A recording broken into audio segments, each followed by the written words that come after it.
Hello students, आज हम बात करेंगे पार्ट 10 गति के बारे में। किसे कहते हैं गति? किसी भी वस्तु, चाहे वो सजीव हो चाहे निर्जीव हो, उनकी स्थिति में समय के साथ परिवर्तन गति कहलाता है। तो परिभाषा क्या होगी? समय के साथ किसी वस्तु, पिंड या ऑब्जेक्ट की स्थिति में परिवर्तन गति कहलाती है।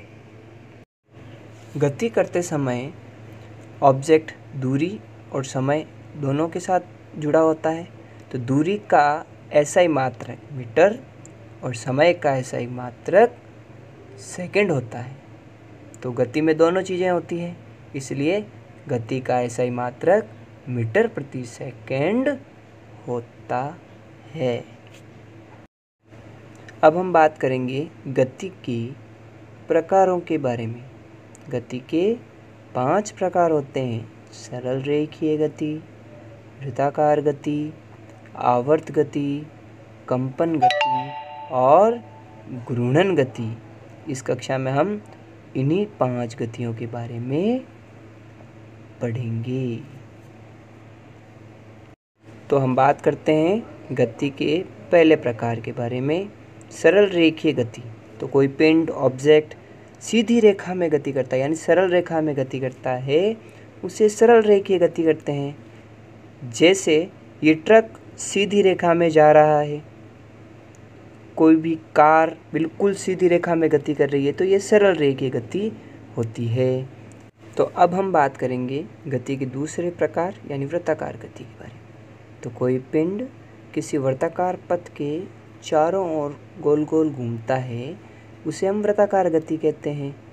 जैसे मेले में झूला एक निश्चित बिंदु के चारों ओर गोल गोल घूमता है, सूर्य के चारों ओर सारे ग्रह घूमते हैं और ग्रहों की गति को हम परिक्रमण गति कहते हैं। तो ये भी एक वृत्ताकार गति का उदाहरण है। अब हम बात करते हैं गति के तीसरे प्रकार यानी आवर्त गति। ऐसी गति जिसमें कोई पिंड निश्चित पथ पर चलते हुए अपने पथ को बार बार दोहराता है। पथ यानी रास्ता। जैसे घड़ी का पेंडुलम होता है जो बार बार उसी जगह घूमता है, तो वो आवर्त गति है। बच्चे जो योयो खेलते हैं वो कुछ समय के लिए नीचे जाता है, फिर ऊपर आ जाता है, फिर नीचे जाता है, फिर ऊपर आता है। तो ये एक प्रकार की आवर्त गति के उदाहरण हैं। अब हम बात करते हैं कंपन गति। तो कोई पिंड कंपन करता है तो उसे हम कंपन गति कहते हैं, परंतु इसमें भी वो पिंड अपनी ही जगह बार बार यानी अपने पथ को दोहराता है। ये भी एक प्रकार की आवर्त गति कही जा सकती है।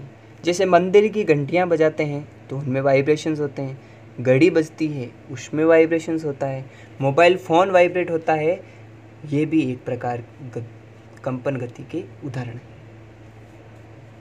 अब हम बात करते हैं घूर्णन गति के बारे में।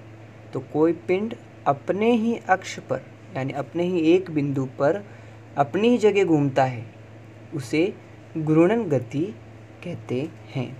जैसे हमारे घर में लगा हुआ पंखा अपने ही अक्ष पर एक ही जगह घूम रहा होता है, इसे घूर्णन गति कहते हैं। लट्टू जो हम खेलते हैं वो भी एक निश्चित बिंदु पर घूमता है, घूर्णन गति है।